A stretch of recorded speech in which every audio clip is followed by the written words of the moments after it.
Yeah, that's good, because while I'm screen sharing, I can't see the chat. So that's great. Good evening, everybody. Happy, I guess, Happy New Year. Happy whatever. We've obviously got a new rule book for 2021.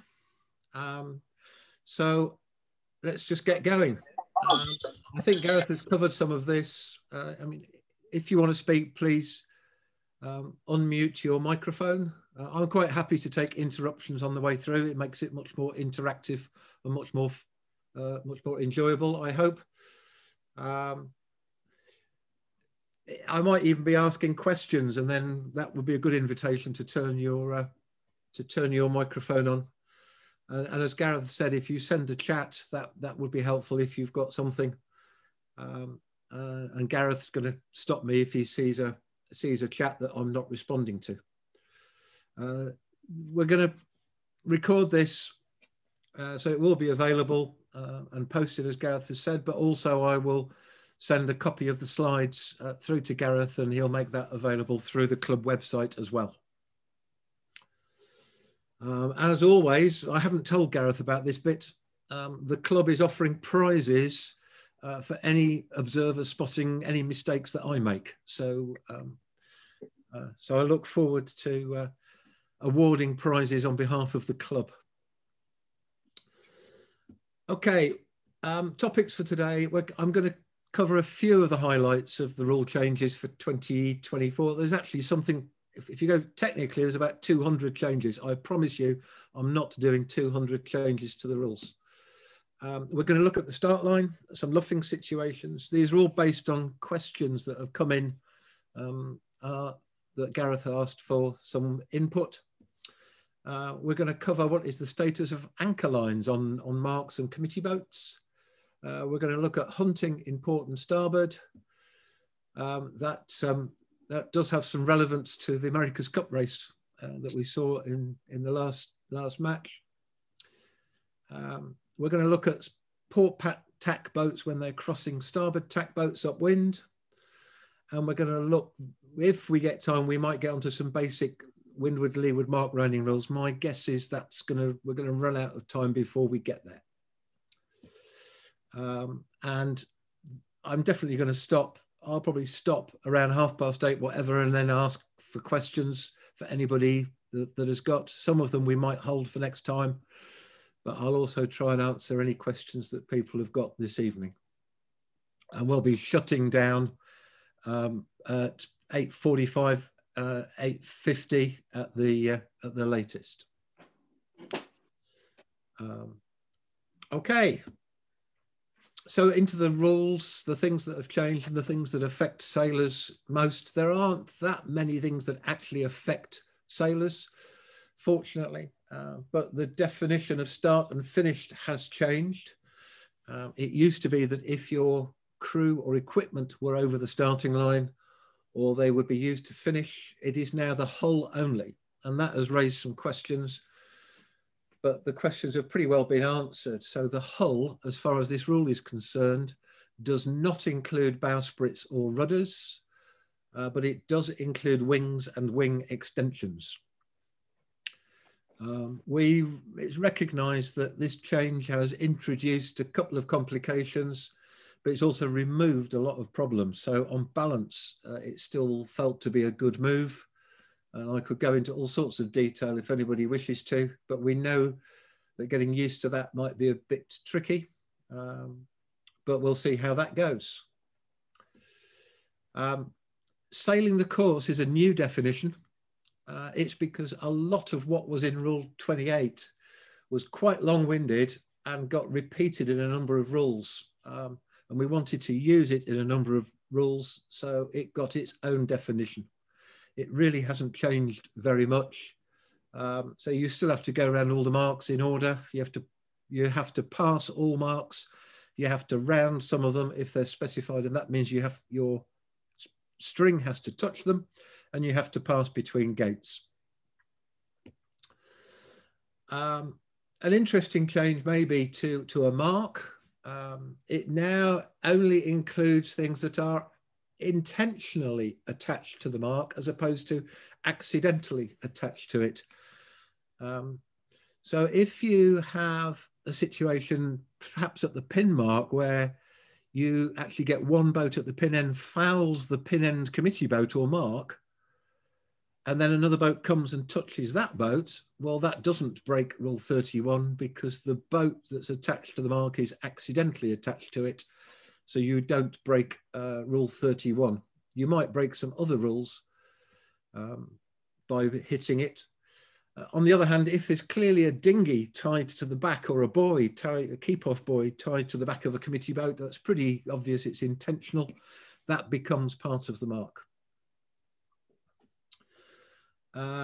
This doesn't really affect very much because we wrote it this way anyway, but an obstruction now may very clearly in the rules be an area or a line.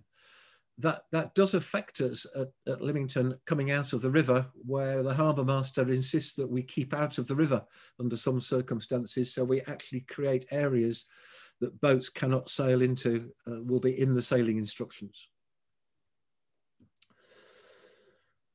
There are other definitions that have changed but don't really affect very much in the way of going sailing. Race signals, there's some important changes. This simplifies the sailing instructions. So we've always had that if a race signal like AP is flown under a class flag, the AP only applies to that class. Well, now you can designate an event or even a race area flag in the sailing instructions. So if you're running a keelboat race out of Lymington and a dinghy race at the same time, they can have separate event flags. So on the flagpole, you could postpone very easily the dinghies without postponing the keelboats, for instance. We think it makes life a lot easier. There's a new flag in the book. I don't know whether Lymington's going to use it, whether the race management teams will use it, probably more for open meetings where there's more coaches around. It might be useful for junior events. It's the flag Victor becomes a safety flag. So it gives permission for support boats normally to go into the course to help, but it also requests that they start monitoring a VHF channel that is specified in the sailing instructions so that the race committee can start using all the resources available to it to facilitate safety. The orange flag has pretty well always been on the start boat, and often it is the end of the starting line. Now it's in race signals. It is the end of the starting line. So you might find that this is missing from sailing instructions. And similarly, and this is probably a bigger change, the blue flag is now at the end of the finishing line. So race committees, we're going to talk to them separately. They have to be a bit careful when you've got a committee boat that is at both the starting line and a finishing line, which flags you put up and where the start and finishing lines are going to be. But essentially, orange flag is actually at the end of the starting line and a blue flag is at the end of the finishing line. So there's no need for duplicate flags on the committee boat.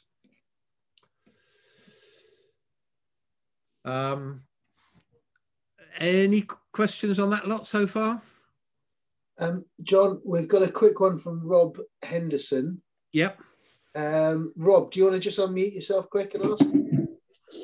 Yeah, so it's a bit of a curveball one for your first question, sorry. So large lumps of seaweed can count as an obstruction that can have room called on them. What happens when they, like how it's, and again, it relates to the question you said will be raised, how much in smaller boats, it's pretty significant if there's a lot of weed wrapped around a mark. Yes, I mean, it might become an obstruction. It would not be part of the mark, so because it would be accidentally attached. So just by touching the weed, you would not actually break. There is another good reason for changing the rule. So you wouldn't break Rule 31 touching a mark just by touching the weed, but it might be that you would be entitled to room because you're at an obstruction. Yeah, that clears it up. Thank you very much. Okay. Cheers, Rob. That was an easy one. I thought that was a curveball. I think I confused myself. Oh, I do that all the time. Don't worry about it. Thank you. Oh, excellent. Sorry, John, we've just got another quick question. Good. Mr. Havers, Jeff, do you want to just jump in there? If I can get everything to work. For the flag V, is Yes. there a designated channel, or would it be a designated channel per event? You put it in the sailing instructions. So, Thank you. And that's because, I mean, legally around the world, there are various permissions for using various VHF channels. You have to designate that in the sailing instructions. Brilliant. Okay. Yeah. Have I passed 2 out of 2 so far? That's all right then. You're doing well. Okay. One thing, if you do look at the rules, you might notice, it's very hard to notice things that are missing very often, but Rule 21 is now missing. That was an exoneration rule for when you were entitled to room, but you hit the mark or something like that.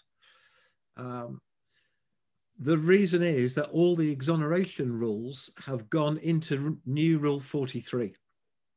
There were 3 different rules. There was an exoneration rule in 21, in 14 Bravo about if there was contact, you could be exonerated if it didn't cause damage or injury, or if you were compelled by another boat to break a rule, the protest committee could exonerate you, but it was a bit fuzzy whether that had to happen in a hearing or not. Now it's all in Rule 43. The rules are exactly the same, so there's no real change. But in rule speak, the rule now exonerates you, not the protest committee. So there is no need to declare that you've taken a penalty.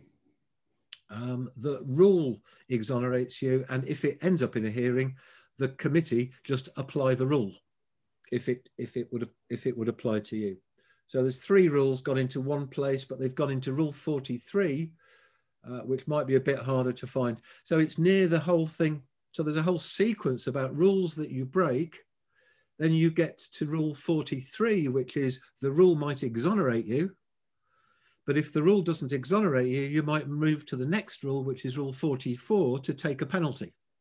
So there is a sequence, in fact, in the rule book now, which will become a lot more user-friendly, we think, once we get used to it. This is a change in Rule 48, which has been renumbered. It was in Rule 47, and it's to do with what happens when you capsize and the crew fall in the water and the boat continues sailing. And that has caused many debates over the years. We believe we've now solved all the debates. Because it used to be that if you capsized in a boat and you're sailing on a downwind course, the boat would make progress in the race because it would be blown downwind towards the next mark.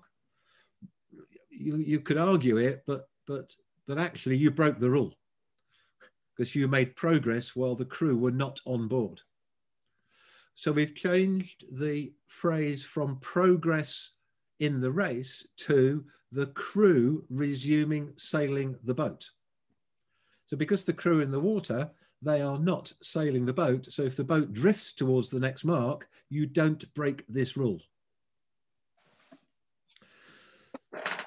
So the boat goes off downwind. But of course, if somebody is in the boat, if one person is in the boat and the crew fall overboard and that person continues to sail the boat, then they would break this rule. So you have to go back and pick the person up. You can't resume sailing towards the next mark and leave somebody in the water.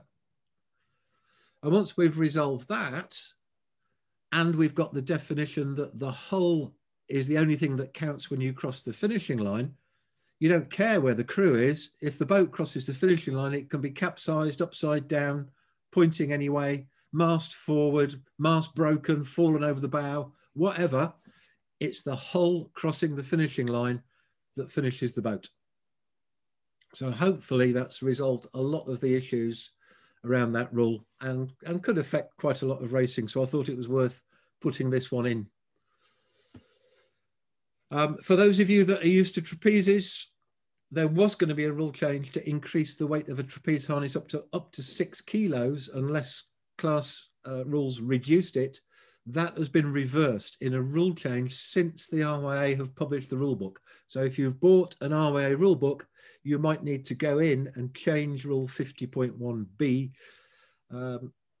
Trapeze harnesses are still limited to 2 kilos unless the class rules increase them up to a maximum of 4 kilos. Is the class rules can do that.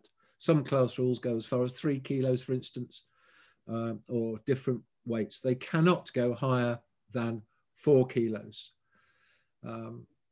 This all came about it was an unfortunate story that came about as a result of the need for quick release harnesses that we believed at the time would increase the weight of the harness. That doesn't look like being the case.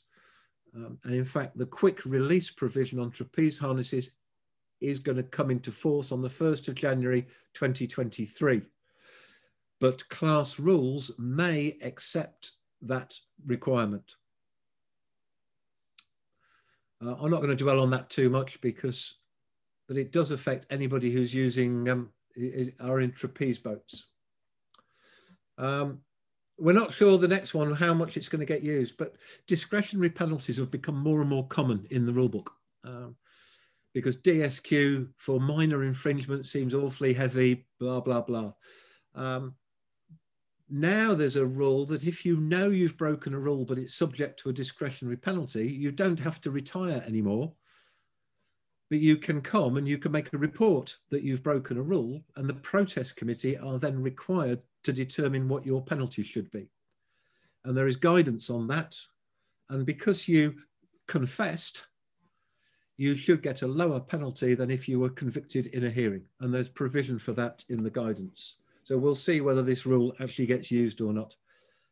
But the protest forms, or what were the protest, are now going to be called hearing or decision request forms from the protest committee. And you would use effectively the same form to report to the protest committee. So as I've just said, those forms have been updated. So has the decision form. They haven't been published yet. They will be available. I think they'll be available by the end of next week. So clubs should look out for them. There will be a Word version of those forms, so they're much easier to use for online hearings and electronic decisions than the current forms. Anything on that lot before we move to some on the water situations, which is probably what people really want to hear about? I haven't got anyone on chat at the moment, but Peter's chipped in with, every time John says penalty, everyone should take a drink. I've just taken a drink, so I've complied. Does it have to be alcoholic? That's the next question. He doesn't specify in the rules. He doesn't specify. Okay. So we're going to move on to some on the water stuff now. Just a quick one, John. Yes. New styles. Does Rule 64 mean that by damaging a boat, we now don't have to retire? No, it doesn't. No, Rule 14 still is, you will still break Rule 14, which is still in the book, that you have to avoid contact, if at all possible. There is then an exception to breaking the rules that if it was not possible from the time when it became obvious, when it became clear to you, what I'm going to do, because I think it's much safer and I want people to get used to this, if I flash the rule book up on the screen, which you should be able to see. Yeah, we can see that fine. So rather than, I think it's much, people are much more likely to remember if I show you on the screen. So this is Rule 14. It is still there. It still says you shall avoid contact with another boat. However, if you're sailing within the room to which you're entitled, you need not act to avoid contact until it's clear the other boat is not keeping clear on getting room. That was exactly as the rule was. So you still have to avoid contact. And if you have contact and you're a giveaway boat, you get a penalty. But when we go on to rule 43, I'm just scrolling down to show that you get the idea of where it is in the book, which I think is one of the purpose of these talks. You can't remember everything, but remembering where to find stuff is more important. So we get down to rule 43 and let's have a quick look at it. Oh, there's all of, so here is rule 43. And the bit that was in rule 14 is now here. So a right-of-way boat. So if you're a right-of-way boat and there's contact, but there is no damage or injury, then you are exonerated from breaking the rule. So in fact, there's no change to the rule. It's just in slightly different places. Thanks. Is that okay? I think that's pretty good. Yeah, it's just sorry. It's just that it was kind of in relation to Rule 64 that you're saying, John. Right. So Rule 64 used to say this. So if you look at what is now 43.1a, this used to be, you can see the highlighted words there, I hope. Correct, yeah. Those words used to be in Rule 64, which was then for the protest committee to exonerate a boat if you were compelled by another boat to break a rule. Yeah. So in theory, if you broke a rule, like you hit a mark, but you were forced into it by another boat, there was a big argument about whether you had to protest to go to a hearing to get exonerated. Yeah. It's very clear now the rule exonerates you. You don't need that hearing. So, but in the page you just mentioned before, you were relating to 64 something, and it was about taking discretionary penalties. So okay. If as an example, you had an incident on the water, it wasn't totally clear to you whether it was your fault or not. You know, in usual circumstance up until now, you might consider that you would have to retire. Do you have to retire, or do you now do a discretionary penalty application in this Rule 64 to then be able to work out what it should be after the fact? Right. Okay. There's quite a lot of questions in there. So here's the Rule 64. The first question is to check whether a particular rule is subject to discretionary penalties. And normally the rules of Part 2 when boats meet are not subject to discretionary penalties. You have the option of taking a penalty on the water by doing penalty turns, or one turn depending on the sailing instructions. But if you do not take a penalty on the water and you broke a rule of Part 2, port, starboard, and that kind of rule, there is no option for a discretionary penalty in most sailing instructions. Good, the kind of thing that is often subject to a discretionary penalty might be class rules. It might be administrative type rules. So if you have to sign in or sign out, that's often subject to discretionary penalties. And if you come back and you confess before you get to a hearing, you could be assigned a lower penalty than if you force it into a hearing. Has that answered it, Hugh? Yeah, no, that's helpful. Thanks. So the first thing you need to check is that particular rule subject to discretionary penalties? It's very unlikely that rules requiring you to keep clear are subject to discretionary penalties. Okay, I'll clear that off the screen. So moving on to on the water situations, here's the good news. So most of you will have seen this before in previous years, what I call the structure of the rules of Part 2 when boats meet. The good news is there is no practical change to this structure under the new rules. There are some rule number changes as a result of Rule 21 being moved to Rule 43. That moved 22 and 23 up to 22 and etc. So here we've got, oops, sorry. I don't know why that's happening. I thought I could highlight, but it's not letting me. We still have this concept that we have the keep clear rules first. There are still only a group of 8 of them, 4 pretty clear ones that everybody will know. Then we have giving room, then we have proper course, and then we have some avoid and interfere, and we have some other rules. I've spent whole lectures doing that, and I'm not going to spend an awful lot much longer tonight on it. I may refer back to it though if we get some questions. It's still absolutely valid. The first thing you do when you look at any incident is to decide which boats have to keep clear. Then you see if anybody has to give room. Then you check if proper course rule applies.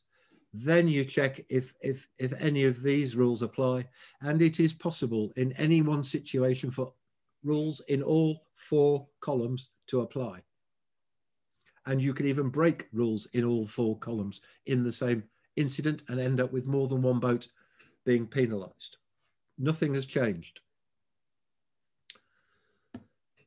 However, let's start looking at the start line. So here's a picture. I've got an animation if I need it, if I need to change it at all, but I think this is reasonably clear.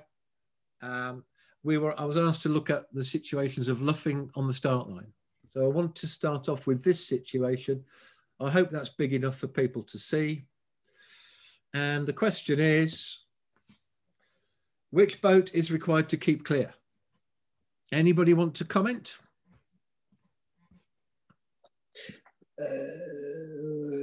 Carl Thorne. Carl Thorne's just jumped in. Carl, do you want to unmute? Or? We'll finish this section and we'll talk about it afterwards. Sorry. Yeah. Sorry, carry on. Do you want me to carry on? Or has anybody got... Who's going to tell me which boat has to keep clear? Anyone on mute? Go for it. Yeah, Leeward green boat, number 2. Sorry, has to keep clear? At this stage. Why? Because you've got an obstruction there and Matey's already got an overlap in there. It's a starting line. Yeah. He's got no rights at the boat. It's a starting line. Yeah, so he's got no right to water at the committee boat. So rules... So the rules... Of the obstruction rules, yes. Approaching the line to start, mark room, and they don't. And besides which, it does not. Let's go back to the structure. I'm pleased I've got it. We look at the structure. These are the only rules that we look at to determine who has to keep clear. They're not overridden by the give room rules. So when we look at this situation, which boat has to keep clear? Right. Because Blue's the windward boat. Windward, yeah. It's really simple. Blue is the windward boat and required to keep clear. The next question, is she entitled to mark room? No. No. And the answer is no, if that committee boat is surrounded by navigable water, which it normally is. So she's not entitled to mark room, so blue has to keep clear. Mm-hmm. If she forces her way in there and green alters course to avoid contact, which she will have to do, blue will break rule 11 windward boat.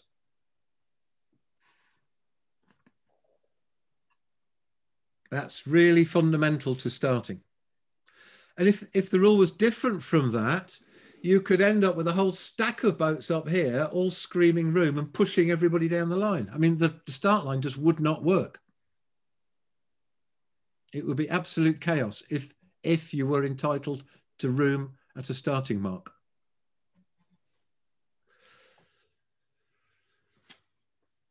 But if we move green a little bit to the left,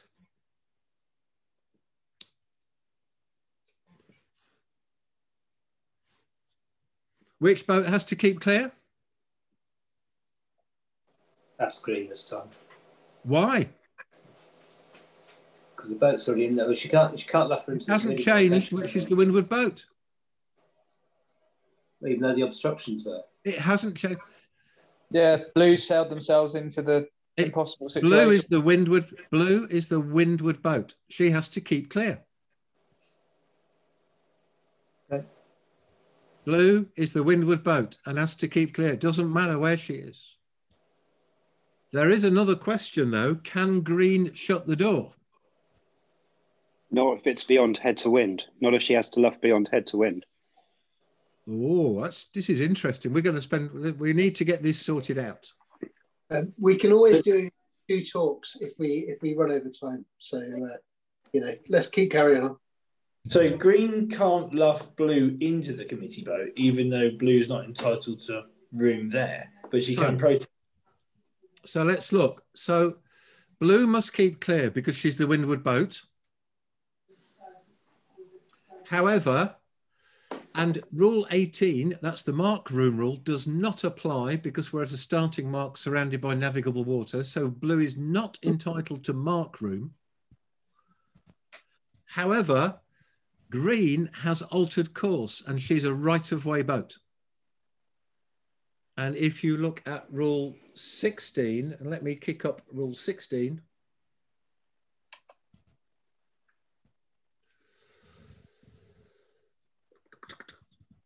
There's room to keep clear. When a right-of-way boat changes course, sorry, it's all gone too much blue. There we go. When a right-of-way boat, so green is right-of-way because blue has to keep clear, but green changes course, she shall give the other boat room to keep clear. Okay? So, what does give room mean?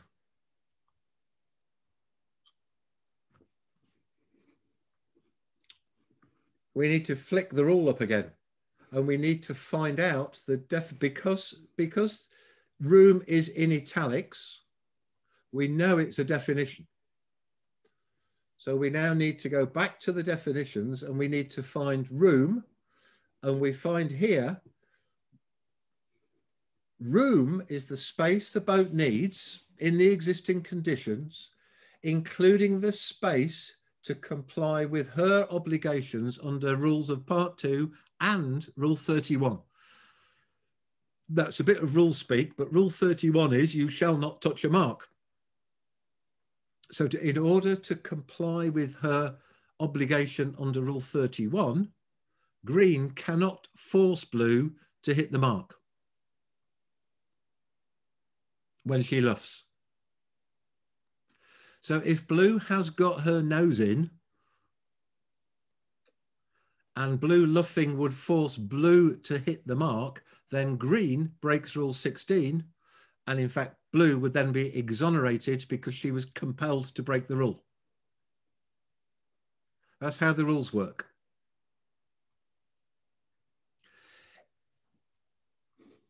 So we come back to the diagram. So a boat entitled to room, not mark room, she's entitled to room under rule 16, not mark room under rule 18. She cannot be forced to hit the mark.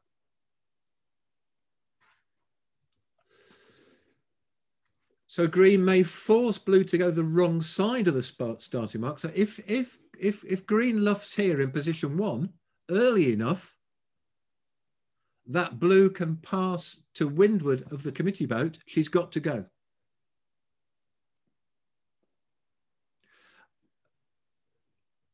But she can't be forced to hit the mark. This is really fundamental to starting. Are there any questions before we move on? Yes. What if the boats in positions 1, 2, and 3 are higher up and they're reaching in? And as they go around the back, obviously blue's still not got rights. Correct. But they're luffing to start as they go around, like they've timed it perfectly in a way.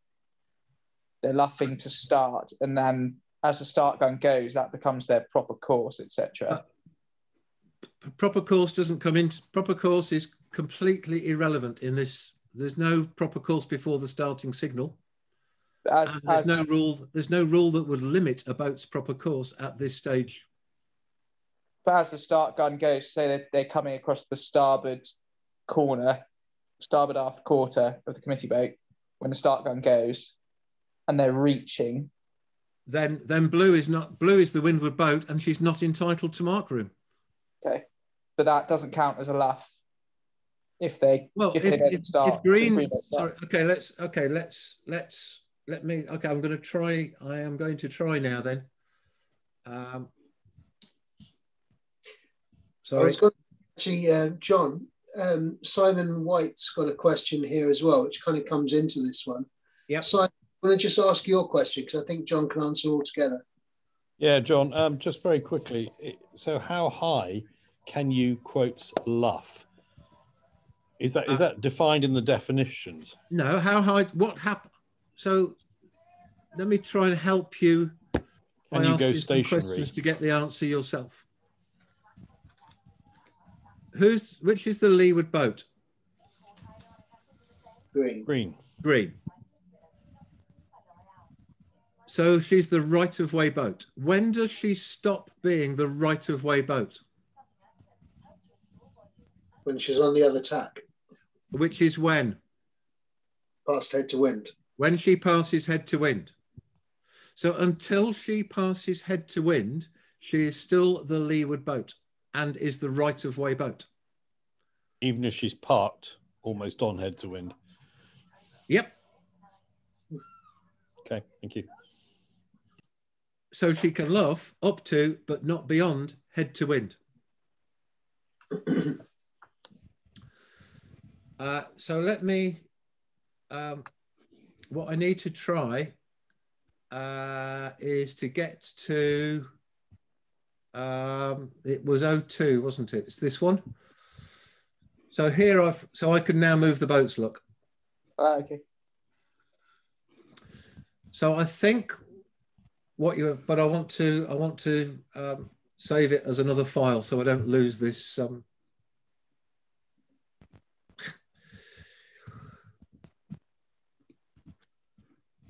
Right.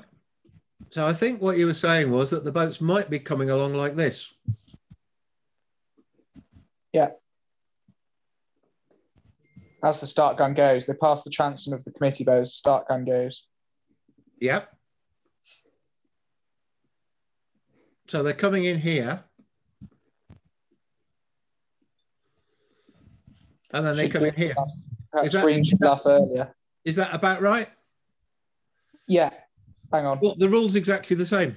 So blue has to keep clear. She's the windward boat. Yep. If green luffs, she's now subject to rule 16 because she's a right-of-way boat. Yeah. She cannot force blue, therefore, to hit the committee boat. Okay. But if that makes sense. Now you've laid it out. It makes total sense. But if she luffs in position 2, she starts to luff here. Needs to luff earlier. Yeah. She can actually luff there and then bear away. Yeah. And blue has to keep clear. Yeah. That makes total sense. Thank you. Okay. Cool. So I can do that sort of thing I can do that sort of thing to help. It's like the magnetic whiteboard, but okay. I mean, this is to not get this is a really, really important fundamental rule at the start. If there's a gap, blue can stay there. If green wants to close the gap, she's got to do it early enough that blue can miss the committee boat. And once blue's got her nose in, green has to let her through. Green could actually luff. Once they get to about here, if you can see my arrow all right, green can luff a bit because blue can luff up to head to wind and not hit the committee boat, depending on the tide and all that sort of stuff.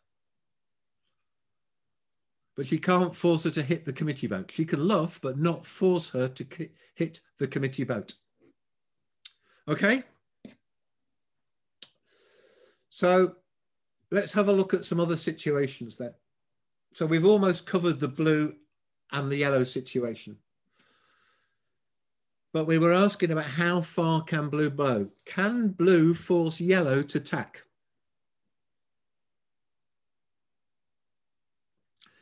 No. The answer, and why not? At that point, you're luffing beyond head to wind. Well, because, well, blue does not necessarily have to go beyond head to wind to force yellow to tack away. But yellow will be forced to break the rule. Because yellow would be forced to hit the committee boat and break the rules. So, Yep. so she cannot be forced to tack. But when we look at, so the answer is no, because yellow will hit the mark if she's forced to tack there.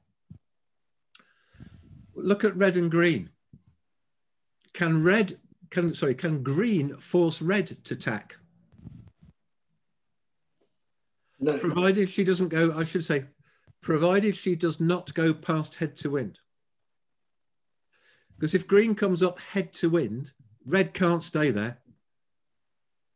She'll drift into green.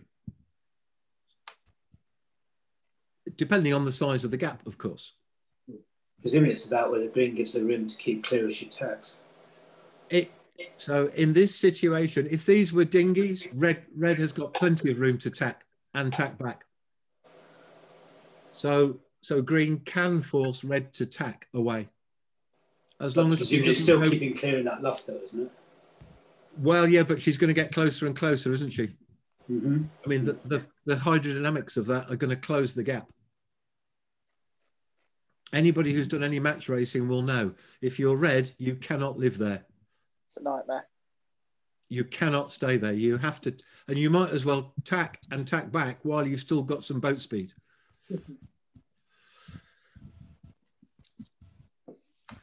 So the answer is yes, provided red can tack without breaking a rule. And I should have said here, and providing green does not go past head to wind. But looking at grey, turquoise and purple or pink, can grey force turquoise to tack?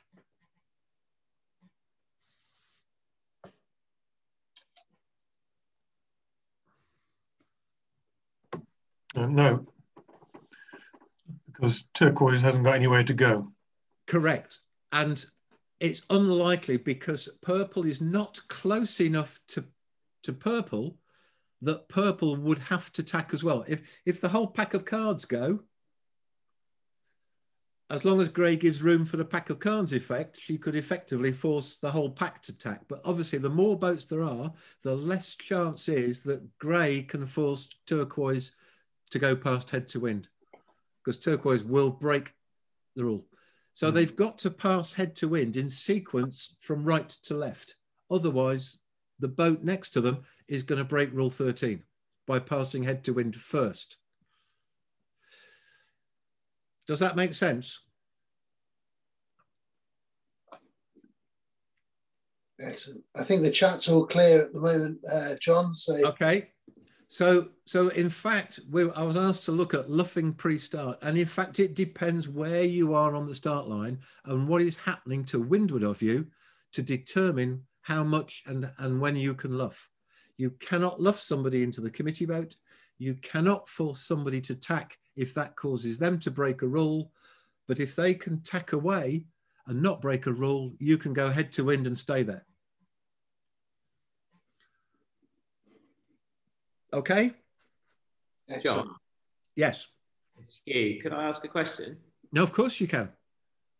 So in laser and laser radial racing, there are situations where people go head to wind and then the boom hits them on the shoulder and then the sail backs and they end up basically passing head to wind.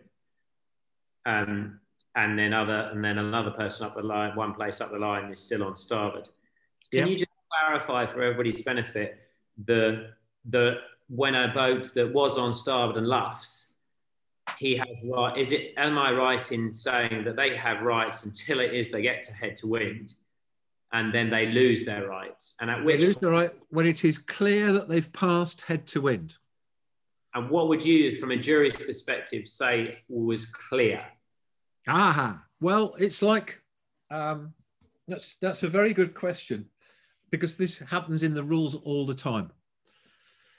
So there is a principle that is applied to the rules. It's actually stated in the match racing rule, that until a situation has changed, it's assumed that it has not, which means if there's any doubt, then a boat has not passed head to wind.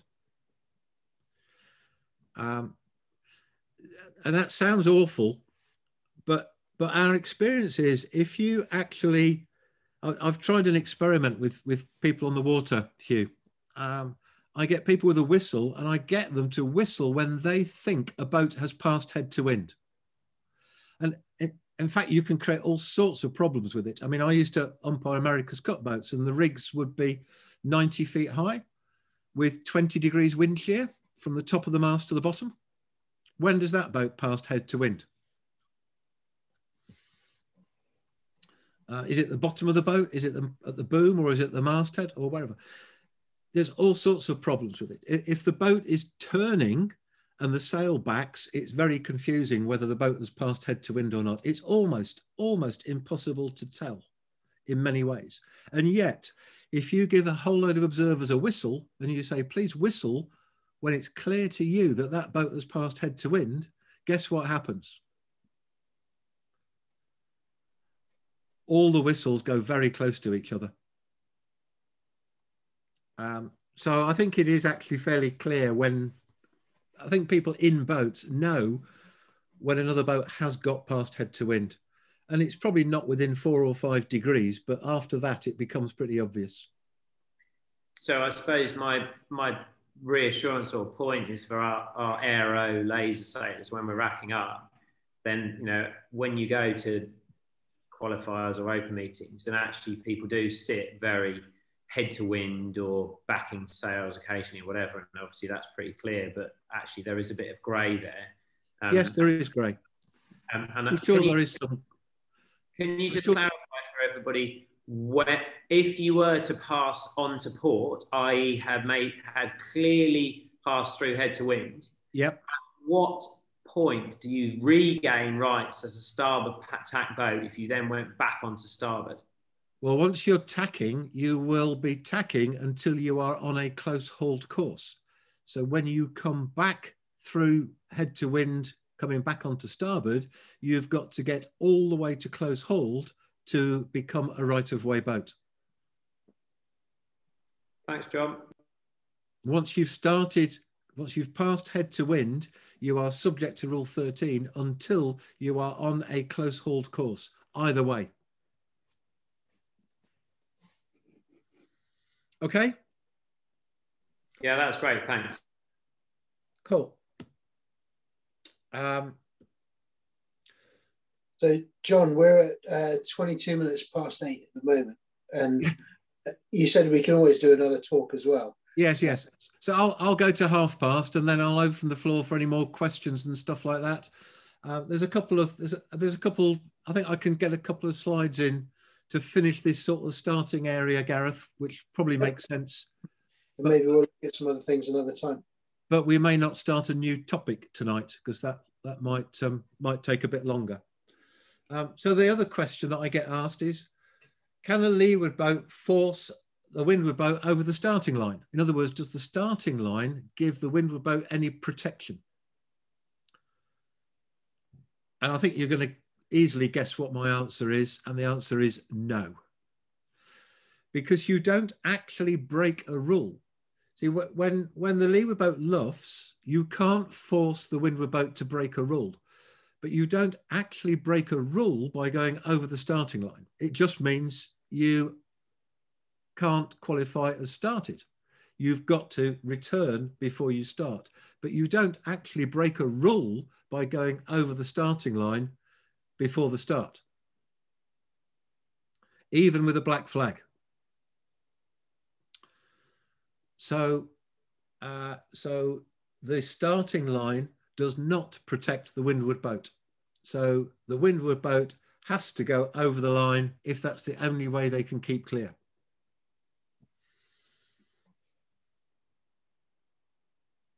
So the starting line offers no protection.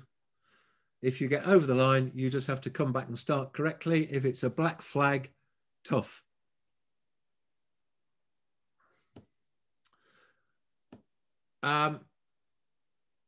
This one we can probably cover. Sorry, actually, John, to be pedantic on that. yes. I mean, I agree. I am that sounds pedantic. right. Well, the rules are pedantic. It's okay. 30.4 black flag rule. Yes. Yeah, but the point is you're forcing someone to break a rule, aren't you? Go on. As I say, I'm being pedantic. Well, that's a very, actually, it's not really pedantic. It's a very good. I'm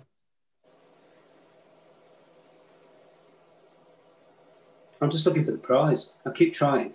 Yeah. No, I think it's a. I think it's quite an interesting point.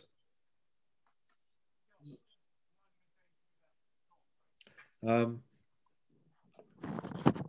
just while you're going through the thought process, as a race officer, race officers, we've got a number of options. We could put up Z flag 20%, we could put black flag up. Where do you stand in club racing for us in the town river environment in educating the local river racers in what flags we could or should be putting up? Now we've got championships, and this is a complex question and may not be for now and here, yes, and the timing. Yeah, I think we'd like to deal with that on when we're going to look at changes to the rules specifically for race management, because there's quite a lot of things that are not in here that just affect race management with how you write sailing instructions and stuff like that. And I think that might be a more appropriate talk to put that in. But I think in practice, it becomes policy for the race management team. And I always encourage, so at Olympic level, there is a policy document about when do you use which flags. And that is a public document, so the sailors know under what conditions the uniform or the black flag is going to be used.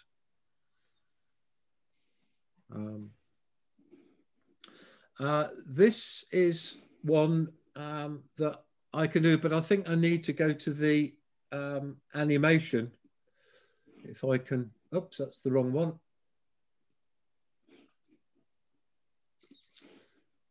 I need to find the right animation, and I think it's number 4 because it says 4 on that's my clue. So when I load this, now hopefully you can all see that. And if I play the animation on this from the beginning, you'll see that we've got some boats that are stacked up on the starting line, and we've got green is looking for the gap. And the question is green allowed to sail into that gap?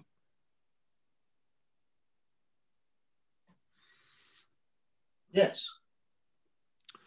Okay, so at this point here, and we're looking, let's look to start off with between green and blue. Which boat has to keep clear at the moment?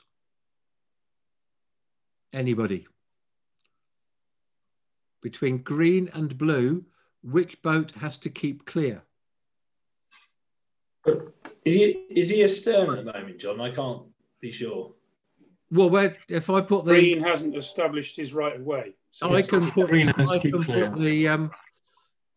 the overlap on the blue boats. Look. Thanks, mate. So green is astern. He's astern, yeah.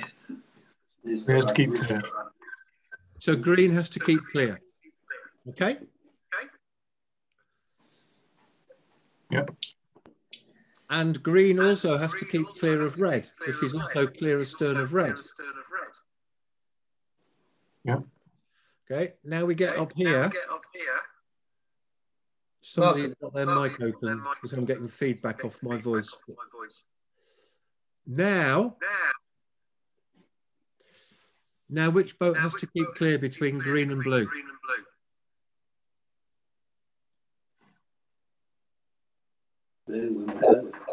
Blue. Blue is now the windward boat. Blue now has to keep clear. But green has just established the rights of way, so she has to give blue room to keep clear. And room means she must not cause blue to break a rule. Green, of course, must also keep clear of red, and she's put herself in that position. So she's not entitled to any room for herself to keep clear because she put herself there. So she just has to keep clear of red. Then as we move it forward, now green's luffing. So she has to give blue more room to keep clear because she's a right-of-way boat changing course. But blue is able to keep clear. In other words, green does not have to alter course for blue. And green comes in here and has to keep clear. She keeps clear of red. And they all sit there. No rule broken. Now the start gun goes. Does that have any effect? Proper course? Well, proper course actually does apply to green. She established an overlap from astern within 2 boat lengths of blue. So green is now not allowed above her proper course. Is she above her proper course? Yep. Just keeping clear of red at the moment. Is she above her proper course? She is above her proper course. Is she? She's not close hauled. John, Yeah. Well, this is a mixed handicap. I mean, if you have a Merlin rocket or a Scorpion below a Solo or a Laser, you know, if the Merlin or the Scorpion was green and a Laser or a Solo was blue, you know, one boat can point higher than the other. Yep. Well, it happens in keel boats, and it's even worse in keel boats. Yep. Exactly. So how do we define proper course? Well, let's have a look. Why don't we look at what it says? And by the way, it's 8:30. Yep. So we're just going to do this bit. Right.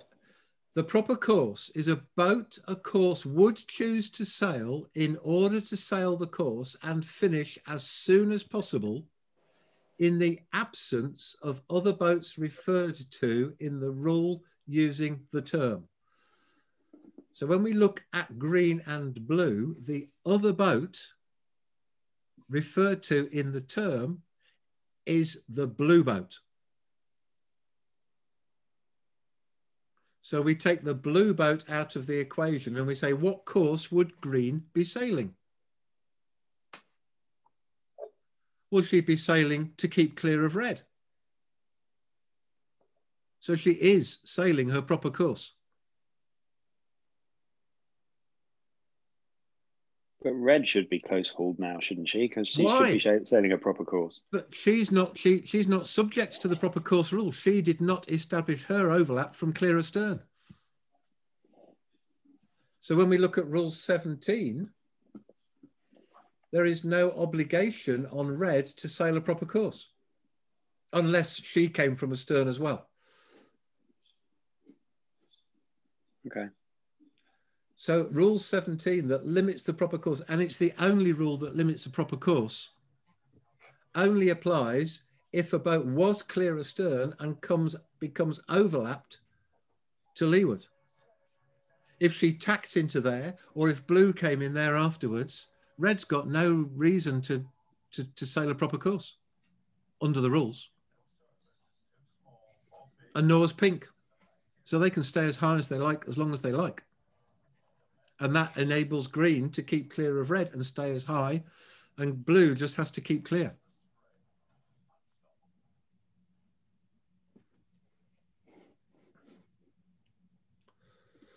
So does that mean a proper course only applies when you've overtaken from astern? Yes. Okay. When you've established, you have to be astern and then establish an overlap to leeward on the same tack and within 2 boat lengths. It's the only time rule 17 applies. There is an obligation at a leeward mark to go round the mark, but that's the only other rule. If we go back to our rules structure, which I should be able to find, the only rules that talk about proper course are Rule 17, which we've just discussed, and Rule 18.4 if you're going around a mark and you're the inside boat. So there is no obligation to sail a proper course on any boat on this start line except green.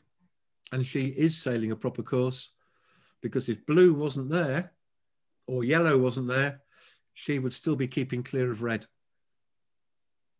Of course, it's not in their interest to stay high that long in most racing, because they're going to be really slow. So it's not causing a great problem. Right. Okay. Yeah. So, sorry, just checking. I've got another one on the chat. Oh, just a comment. Poor choice for a skiff. Yeah, that's true, Jeff. Well done. Okay, so let's wrap this up here, and I guess we'll arrange a date for another rules talk, and maybe work on the next bit up to the windward mark. We'll get somewhere near the windward mark. Hopefully, get round it, and maybe even a bit of downwind in the finish. But so far, absolutely fascinating. So, shall we open this up to Q&A, John? Are you happy? Yes, I'm quite happy to. I'm quite happy to hang around for a little while. Yep, let's give it 15 minutes of Q&A. Okay, so if anyone's got a question, just a general question or what we've been talking about tonight, please unmute yourself and jump on in.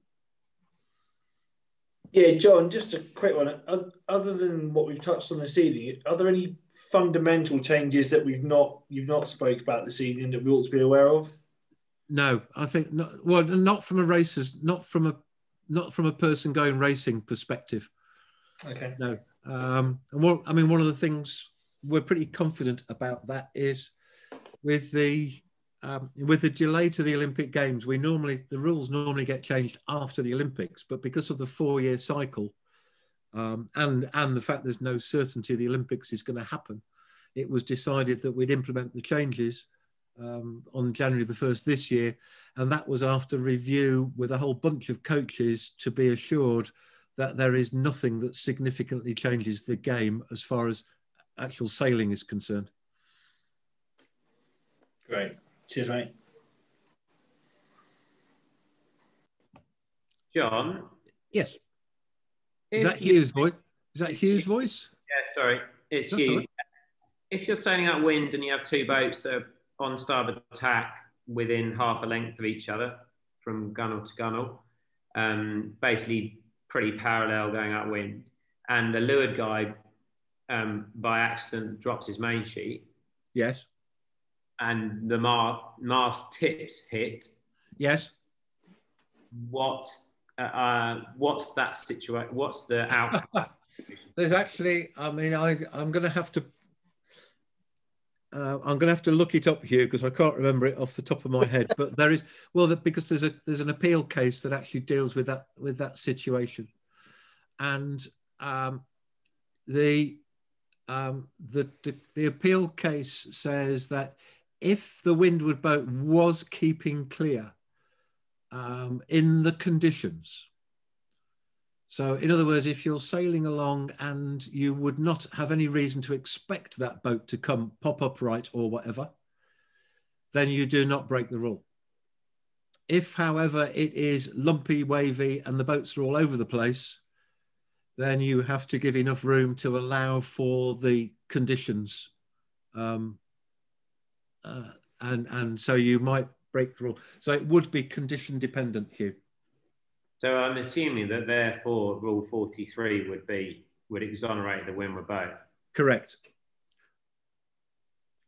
Thank you. Any more questions, anyone? Yeah, quick one. Sorry, Gareth. No problem, Matt. Just this, I know we talked earlier about establishing or coming up in from behind and establishing an overlap within 2 boat lengths.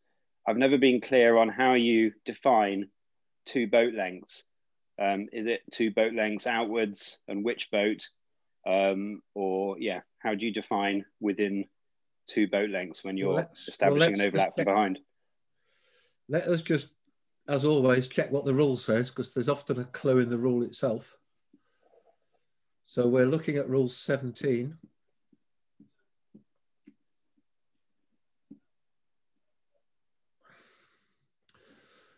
If a boat clear astern becomes overlapped within 2 of her hull lengths.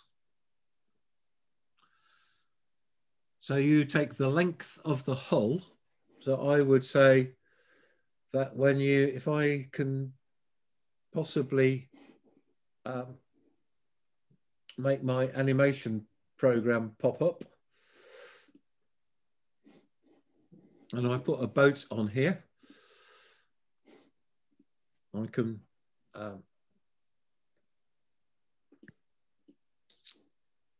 make it a bigger boat than that. So if you have a look at this grid, that grid is actually a boat length when you turn the boat this way. Yes? Yeah. So that's 1 boat length. So you take 2 grids out. So if she's up here, you come 2 boat lengths here. So you could put a circle around here. So if the other boat came in,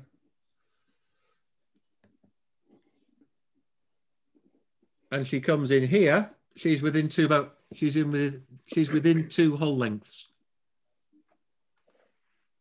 when she establishes the overlap, and because it is judged at the point at which she establishes the overlap, you've got a nice pointy bow, so you don't have the width of the boat as a problem to determine it.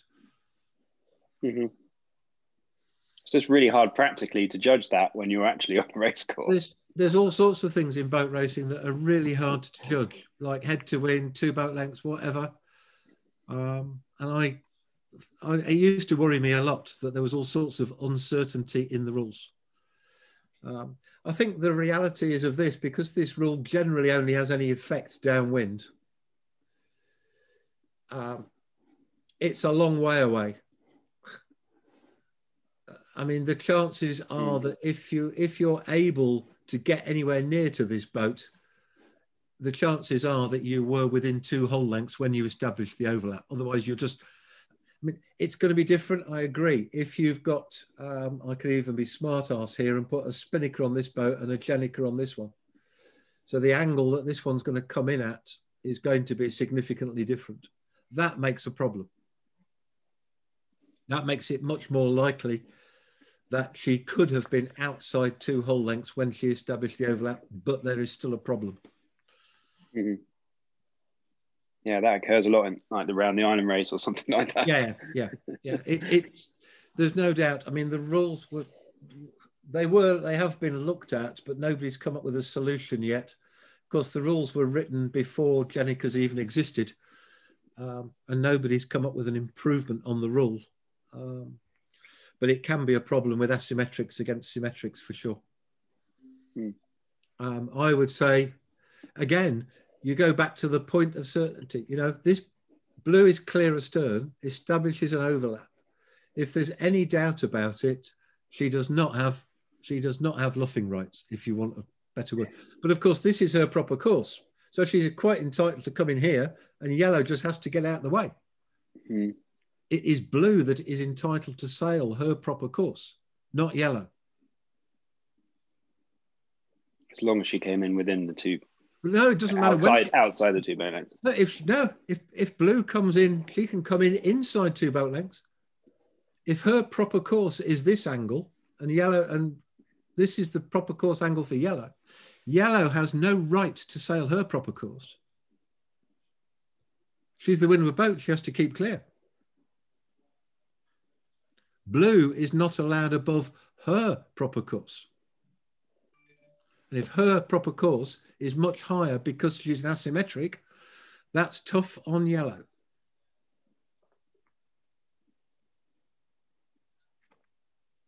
Sure. Yeah, thanks. Yep. Okay. Yep. Have I got any more? I've got no one else on the chat jumping in with any thoughts. Does anyone have any quick questions at all? Right, last couple of minutes. Let's get it out of the way. Prada Ineos last cross. I knew it was coming. Well, all I'll say is if anybody does think of any questions they want, please contact Gareth to ask questions, because I'll do my best to cover them as we go through. Yeah, feel free to. There's one really quick one just to end up on, because it is really, really quick, Gareth. Yeah. And that is anchor lines on marks, because we're dealing with starting marks and it's where it's a problem. Does a break a rule by having contact with the anchor line or a mark, including a boat that is a mark? That should be anchor line of a mark, not or a mark, sorry. Well, we look at the definition of a mark and it says here, however, an anchor line is not part of the mark. So if you hit an anchor line, you do not break Rule 31. However, if you are luffed into or not given room to pass an anchor line, you have not been given room, not because you're not allowed to hit it, simply because it's not seamanlike to get tangled with anchor lines. So it would break the definition of room, which means you have to be given room in a seaman-like manner, and wrapping yourself around an anchor line is not seaman-like. So I think that answers one of the questions that came in before, and it was really most likely to happen at starting mark. So I thought we'd get it out the way. Yeah, I think we've done really well. I knew that when I mentioned to you the luffing and so on the start line would probably fill the evening. Well, it's a really important set of rules. I mean, I think it's where most rules are broken around the racecourse. And it's one where, you know, when people know their rights, they gain a lot of confidence from it. So thank you very much for going through. On a quick fire, do you want to just answer Carl's question? Ineos or Prada on the leeward downwind in the round robin, who was in the right? Well, we probably will tackle it, but Ineos was port tack boat, had to keep clear. Prada was right of way boat. She altered course. So from the second that she started altering course, she now has to give room to Ineos. And if Ineos had attempted to jibe away after Prada bore away, there would have been chaos, basically. So there's nothing. I mean, I don't think we know quite how those boats can maneuver. But there was basically, I mean, Ineos also soaked down to try to keep clear. I haven't seen the computer tracking, but I know the umpires do have computer tracking, and the computer simulation, they can press a button and the computer tracking system will project the course as if they had not altered course. And I would assume that they pressed that button and they found that Ineos was keeping clear the whole time. Excellent. Brilliant, John. We will arrange another evening very soon for everyone, because we've got to get up to the windward mark before we go sailing. Yes, that'll be. Gosh knows when that's going to happen. If I just unmute all the participants, I'd like to see a nice big round of applause for John Doerr. Thank you very much, John. Thank you.